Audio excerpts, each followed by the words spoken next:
سلام هموطنان عزیز، امید که همتان خوب و جور صحتمند باشین.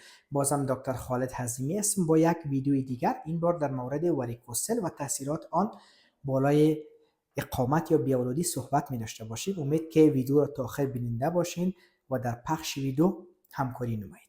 در ابتدا تعریف از واریکوسل: متوسع شدن، معوج شدن، طولانی شدن وریدهای پمپانیفرم اسپرماتیک و یا متوسع شدن و برگشت غیر طبیعی خون در وریدهای پمپانیفرم است.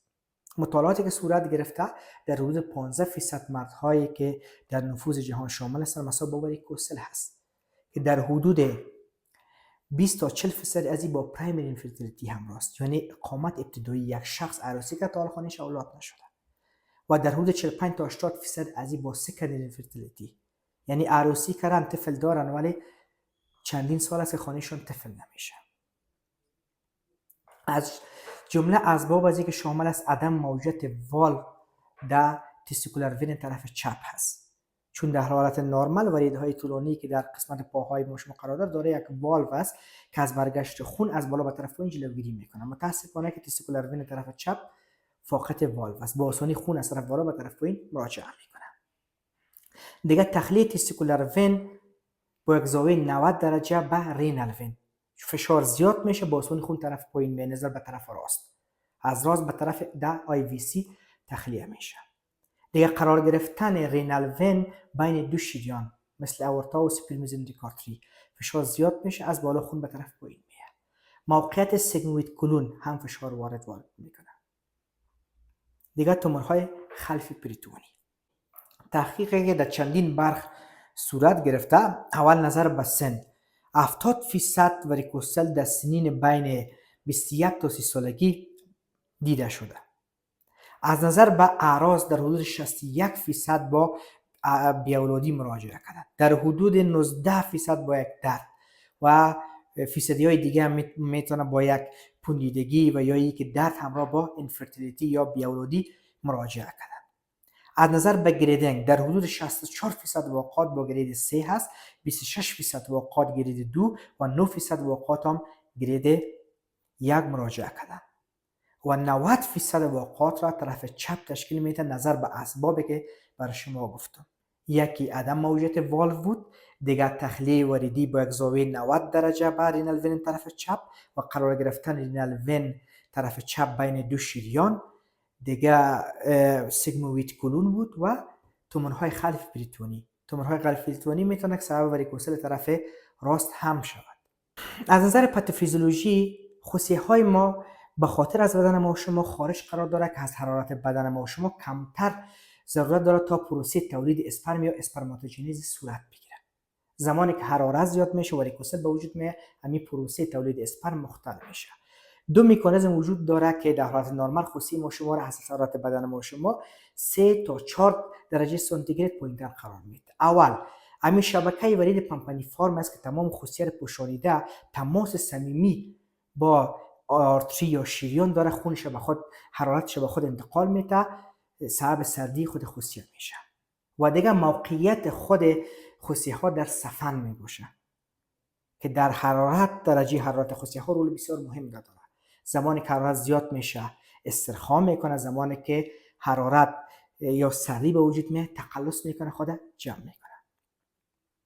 تاثیرات واریکوسل برای انفرتی یا بیاولادی: مطالعاتی که صورت گرفته میگه در صورتی که یک شخص به خاطر بیاولادی یا انفرتیلیتی معاینات میکنن، در صورتی که هر دو طرف هم خانم هم شوهر نرمال میباشه، هیچ فاکتور نمیمونه که او رو تداوی بکنه باید واریکوسل خود عملیات بکنه، در صورتی که واریکوسلش نرمال باشه.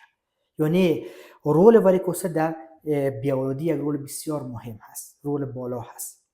تاثیراتی که بالای اسپرم داره ممکن سبب از این میشه که مقدار اسپرم کاهش بده، سبب از این میشه که شکل فعال اسپرم کاهش بده، شکل مرده و شکل سلگش که جای به جای شور میخوره افزایش پیدا بکنه. تغییرات در دینی اسپرم به وجود میاد. وقتی که دینی فرگمنتیشن تست بکنید تغییرات موجود هست. سبب از این میشه که طفل در ممکن 2 ماه یا 3 ماه برسه سبب ابورشن یا ست شود، سبب به وجود آمدن اطفال سوی شکل شود. پس بناهن واریکوسل جدی بگیرین.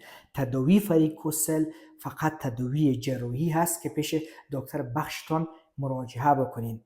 مریض های وجود داره که به خاطر تغییراتی که در اسپرمشان موجود است از باعث واریکوسل، ولی اونا پیش دکتر صاحبای نسخه ولادی رفتن نسخه میگیرن، چون مربوط بخش نسخه ولادی نمیشه. اونا از روی معاینه اسپرم بر شما دوا داده، ام وقت خود ضایع کردی، ام مصرف پولتان شد. پس لطفاً زمانی که واریکوسل دارین، مشکلات بیولوژی دارین، تغییرات در اسپرمتون دارین، پیش دکتر بخش یورولوژی مراجعه نمایید. درجه بندی که صورت گرفته 4 درجه هست. درجه 0 درجه سب کلینیکال است که به صورت تصادفی توسط دابلر دریافت میشه. درجه 1 که هست میگه در صورتی که مریض با معاینه واسلوا، یعنی مریض زور میزنه، فشار داخل بطن زیاد میشه، امی خود واریدات توسط دست با معاینه واسلوا جذب میشه، یعنی لمس میشه. گرید 2 بدون امی زور زدن قابل جذب است یا قابل لمس است. گرید 3 وقتی که خوسه مریض میبینی مانند یک خلطی که در بینش کرم باشه، قابل دید میباشه. به خاطر از این تشخیص واریکوسل معایناتی که موجود هست، بهترین معایناتش در ابتدا هست همون معاینه فیزیکی است که مریض ارزیابی میکنی، بعد معاینات لابراتوری هست مانند سیمنالایز است و تستیکولار داپلر است. بهترین تشخیص کننده واریکوسل تستیکولار داپلر است، هم از برگشت خون به معلومات میده، هم اندازه خود وین برای شما معلومات میده که در گریدینگ برای شما کمک میکنه. در صورتی که واریکوسل بی توجهی کنیم، عملیات نکنیم، چی اختلالات را به بار میاره؟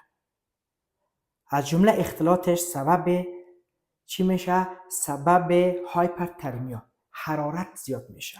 در حالت نرمال گفتن 2 فاکتور وجود داره که خصیه ها را سرد نگاه میکنه. زمانی که واریکوسل به وجود میاد، این میکانیزم مختل میشه. او انزایم هایی که در مقابل حرارت حساس هستند در ساختن دی را تغییر میدن. وقتی دی ان فرگمنتیشن تست بکنی، تغییرات موجود هست. تشوشات هورمونی به وجود میاد. لایدک سل دیسفانکشن به وجود میاد، یعنی سنتز دی ان را مختل میسازه. وقتی هورمون سیل کنی، تستوسترون سویش پایینه، سبب از این میشه که زود انسولی به وجود بیاد، بیماری جنسی به وجود بیاد. سبب هایپوپرفیوژن میشه، یعنی جریان خون در خصیه ها کاهش میده. واریکوسل سبب تنقیص معاوضوی شریانچه های قبل از عروق شریان میشه که میتونه که سبب هموستاز خود داخلی خود خصیه ها شه. در صورتی که دوامدار میشه، سبب نارسایی خون به طرف خود خصیه ها میشه. در صورتی که امی ادامه پیدا میکنه، مزمن میشه، دوامدار میشه، سبب از این میشه که تغییر در فشار آنکوتیک و هایدروستاتیک به وجود بیاد، خصیه ها به طرف اتروفی شدن روان شود. دیگه عکس العمل خود خصیه در مقابل مواد توکسیک است که از کلیه و یا از ادرینال گلند میاد. اون مواد میتونه یوریا هست، فاسفوگلندین F2 الفا هست، فاسفوگلندین ای است و اپینفرین است. اندوتلیال دیسفانکشن به وجود میاره، سبب تقبض اوی شیریه میشه، یعنی به صورت دوامدار و مزمن. سبب از این میشه که پرفیوژن یا خودرسایی را به خصیه ها به وجود بیاره. سبب از این میشه که سبب آیپوکسیا در خود نسج خود خصیه به وجود بیاره. سبب از این شده که خود خصیه ها خود خارق بسازه. پس لطفاً زمانی که واریکوسل دارین، هرچی عاجلتر پیش دکتر بخشش مراجعه بکنین، تداوی بکنین. سبب از این میشه که از جمله اعراضش میشه که پیش کسی زود انزالی به وجود بیاد، پیش کسی بیماری جنسی به وجود بیاد، خصیه ها یک درد بکنه، تغییرات در اسپرم به وجود بیاد، سبب بیولوژی شود. مهمش خرد شدن خود خصیه هست، تخریب نسج خود خصیه هست. پیش ما کسای مراجعه کردن که 2 طرفه واریکوسل داشتن، اسپرمشون که معاینه کردن 0.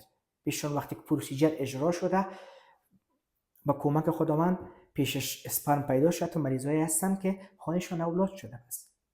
پس لطفاً زمانی که واریکوسل دارین، فقط تداویش تداوی جراحی است، تداوی دوایی نیست، فقط تداوی به خاطر درد است. یک دوا بده که دردش کنترل شود. دوایی وجود نداره که برای خصیه ها تاثیر بکنه بر خصیه ها، یک والو و یا یک از برگشت خون به طرف این جلوگیری بکنه. ولی بعضی چیزایی هست که میتونه اینا از پیشرفت جلوگیری کنه. مثلا پوشیدن یک نیکر که خصیه ها رو بلند بگیره، استنجا کردن با یک آب یخ سبب از این میشه که رگها خود تقلص بکنه، مانیزش و خون زیاد جمع نشه. پس لطفا فقط تداوی جراحی هست که چندین میتود جراحی وجود داره. وقتی پیش هر مریض هر پروسیجر خاص انتخاب میشه. پس لطفا پیش دکتر بخش خود مراجعه بکنین تا در مورد واریکوسلتون تصمیم اتخاذ شود و تداوی اختصاصی صورت بگیره. امید که ویدیو را تا آخر بیننده بوده باشین.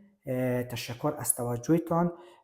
کسایی که چینل یوتیوب بنده را سابسکرایب نکردن امید که سابسکرایب بکنین، منتظر ویدیوهای بعدی بنده باشین. تشکر، جهان سپاس.